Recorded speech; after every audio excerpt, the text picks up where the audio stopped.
In 1871, at the time of the American Civil War, evil came to Kansas in the form of a family called Bender.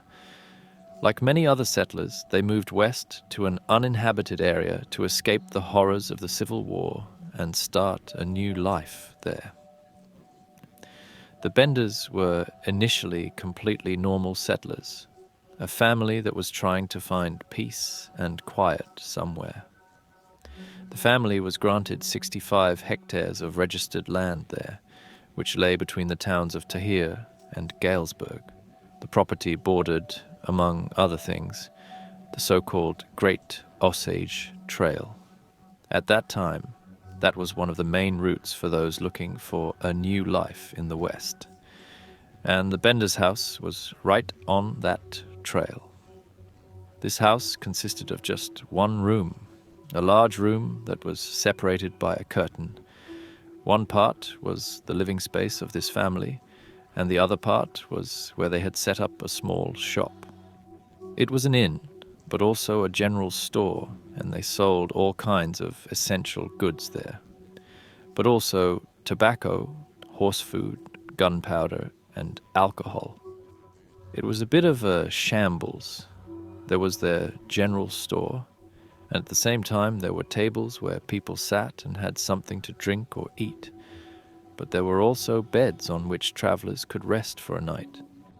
It is assumed today that the Benders were German-speaking settlers. Father and Mother Bender probably only had a rudimentary knowledge of English, and they probably spoke with a thick accent. There are witness statements that describe this accent as a German accent. The Bender family consisted of a mother, Father John or Pa Bender, and the two children, John Jr. and Kate. In the records that were later found about this family, they were described as a family with some peculiarities. None of them really spoke English properly, and their son was considered an idiot. And the reason was that he often burst into loud laughter or giggles for no reason at all. The mother was considered a kind of hermit, and over time she became more and more aggressive, so that at some point she was called She-Devil. And in general, the family that was once known as friendly gradually developed into a family of grumpy, bad-tempered people. Only the daughter Kate had the reputation of being a little friendlier, but she also had the reputation of being a spiritualist. She offered her services as a healer, offering magical healings to those in need. She boldly claimed that she could cure all kinds of ailments, including blindness and deafness. But for most of the men who stayed there, her supposedly good looks were more interesting. What is interesting about this story, however, is the fact that Kate only learned these alleged abilities after the family moved into this house, and her powers supposedly only worked in this house. What you see here is an original advertisement from Miss Kate Bender, in which she advertised her ability to cure all illnesses. The word eventually got around that Kate was a particularly pretty young woman, and that she had special powers.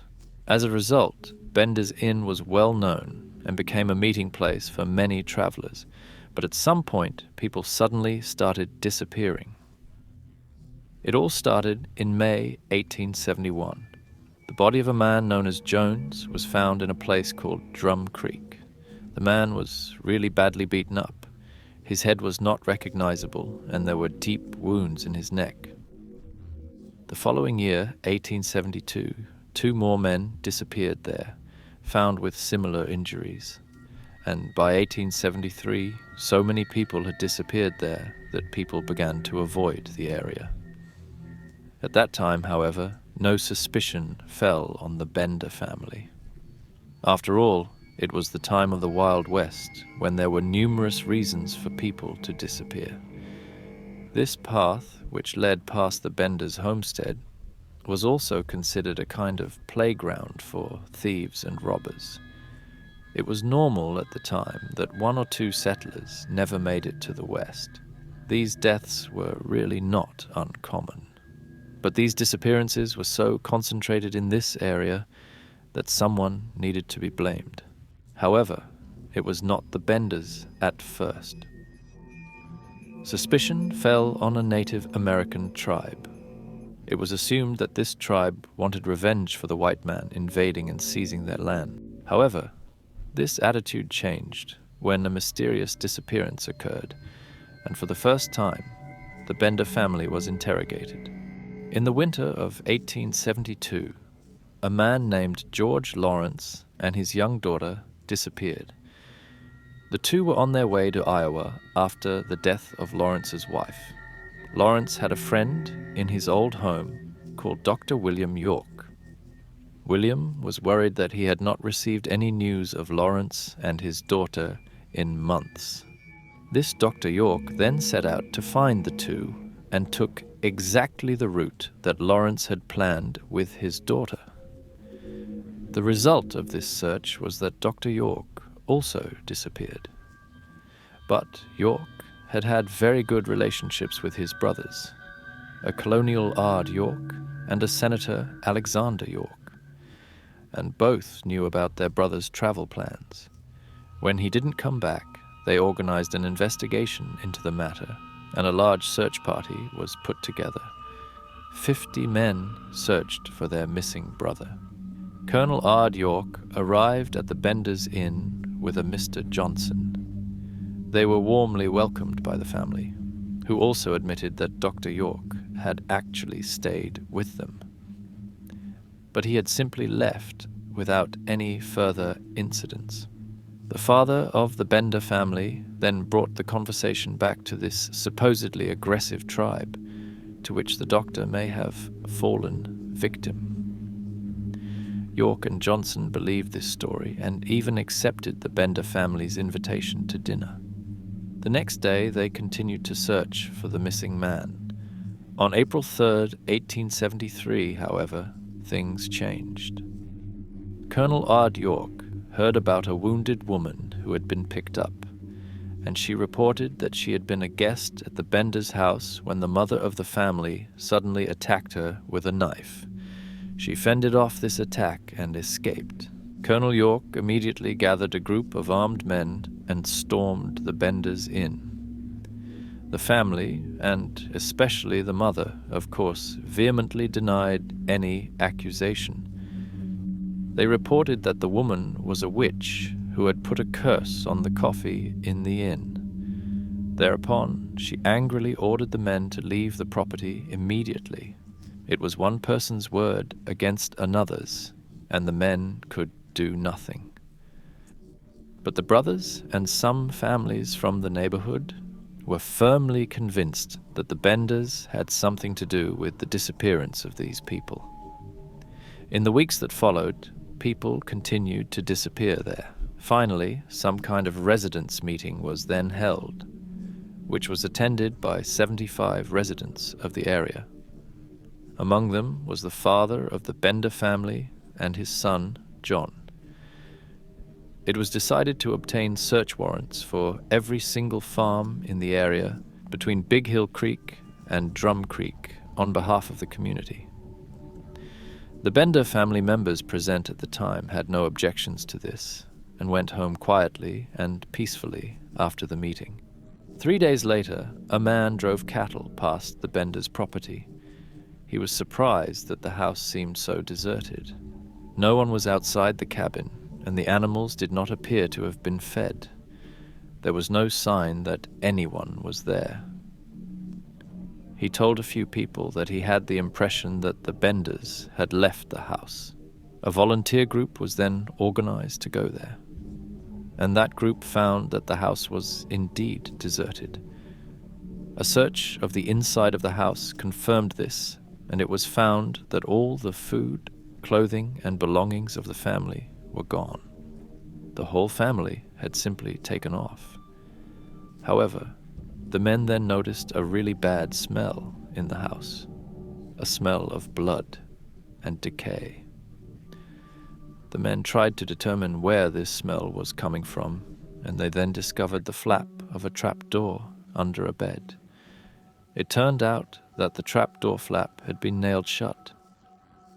The men removed the nails, opened the flap, and climbed down.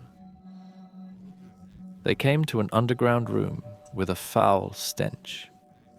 In the dim light of the kerosene lamps, they noticed that the walls and floor of this room were thickly smeared with blood.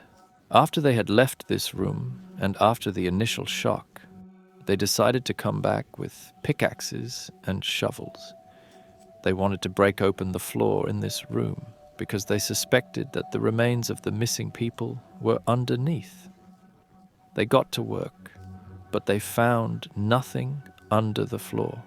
But the bodies of the people who had shed their blood, there had to be somewhere. So they decided to search the property. The property was then hacked, dug, and stabbed with long poles in the ground to find possible graves. And that's what they did. In the vegetable garden, that's where the bodies were found. Among them was the wanted Dr. York, whose head was also barely recognizable. The horrified men continued their search, and the more they dug, the more bodies they found. In the vegetable garden alone, 9 more bodies were found, and body parts were found that had been randomly buried there, but they did not belong to any of the bodies found. The missing man, Mr. Lawrence, was also found, and, disturbingly, his little daughter was found laying underneath him. All of those that were found were horribly mutilated. In the house itself, various hammers, claws, and sledgehammers, as well as knives, were found, well hidden, and all of them were covered in blood. After this discovery, it was easy to understand roughly what had happened in the inn. People who sat there alone and ate dinner were seated with their backs to the curtain, and behind the curtain the father of the family or the mother stood there with a hammer and hit the victim. The victims were then thrown through the trapdoor into this underground room. Then, after nightfall, when there was no longer any danger of guests arriving, the victims were buried in the garden. It was also believed that Kate, the daughter, who was particularly pretty and attractive, made sure that individual male guests came to this house. The young men who were found there surely happily accepted Kate's invitation, and she probably seated the victims with their backs to the curtain so that someone from the family could commit the murder. As they were mostly travelers passing through, it could be assumed that they had their valuables with them, and that is exactly what this family was after. In the course of further investigations, a total of 37 bodies were found, all mutilated in the same way. When this story was reported in the press and word got around, many people came forward to say that strange things had happened to them in the inn. Everyone thought the whole thing was a strange experience, but no one understood the connections on their own. There was a so-called seat of honor in the room, and you've probably guessed it. That was the seat in front of the curtain. That was the seat for the VIPs, so to speak. And whenever a guest was alone there, the family tried to force him to sit in this seat of honor. If he didn't, he experienced very strange reactions. One man said that he politely thanked them for the offer of a seat, but that he said he would rather sit by the window. In response, the mother came out of the kitchen with an axe and ran towards him. This man also managed to save himself just in time. Others were insulted and beaten and thrown out of the house. A priest came forward and said that he had seen the father hiding a hammer under his coat and then vanishing behind the curtain. That was so scary for him that he left the house. Many people came forward who claimed to have experienced something similar there. And if all these cases had been known, the Benders would certainly have been arrested earlier. When they further investigated this family, they discovered something really surprising, because the Benders were not a family at all. The only blood relationship that existed was between the mother and Kate. The father of the family was actually called John Flickinger, and John Jr. Bender, his alleged son, was actually called John Geppert. The mother Bender was actually called Almira Mike. She was married several times in her life, and all her ex-husbands died early, usually from a head trauma or from violence with a blunt object. Of course, always in such a way that no one could make a connection to the woman. She also had 12 other children. None of the children were found alive. The only child she still had was Kate. It is assumed that the woman disposed of her children because they might have seen them killing the men. Only Kate, the youngest child, would have been too young to remember what happened. Incidentally, the children of the Bender family, John and Kate, were not brother and sister at all, but a married couple. It was suspected that the main motive for the crimes committed in this cabin was simply robbery. And this family had developed a perfect system of robbing people and then eliminating every witness. But where were these dangerous people now? When this story made the rounds in the press, a reward of $3,000 was offered for information on the whereabouts of these people. And that was a lot of money for that time. Police were mobilized in the country to search for this family. Their carriage was found near a neighboring town. 2 completely starved horses, which were still harnessed, suggested that the carriage had been there for some time. Since there was a train station in this town, it was assumed that the Benders continued their journey by train. It was suspected that they had retreated to an area that was near the Mexican border. This was a so-called lawless area. Various gangs of robbers, murderers, and other criminals had settled there, and the police avoided entering the area for a long time, as many police officers never returned from there. But of course, there were several rumors about the Bender getting caught. Rumors were circulating that the family had been found and the daughter had been burned on a pyre. Others claimed that they had found the family and beheaded them. But none of these stories were ever substantiated, and no one was paid the reward. Today, it is almost 100% certain that the family was never found. 2 women were once arrested who were believed to be mother and daughter, but they could not prove that fact. At that time, that was not possible. There was no DNA or anything else, so they had to let them go. And otherwise, there are no investigation files or similar reports that the family had been caught. The fact that this case is so well known in the USA is of course partly due to the reporting, but there is another interesting aspect.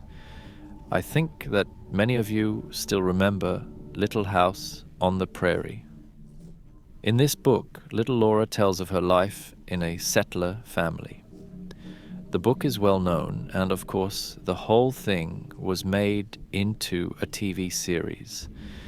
In the original book, however, Laura says that her father was once a guest in the Bender's house and later aided the manhunt. That doesn't appear in the TV series, but it's in the book. The Bender family's house was looted by the other residents of the area and was eventually demolished. But the cellar that the family had built was preserved, and it still exists today, still serving as a disturbing memento of the horrible actions committed by the Bender. A scary story about one of the first serial killer families in the USA. It is frightening how this popular trail served as the perfect cover for so many murders. So many people made their way to the west and ultimately just disappeared.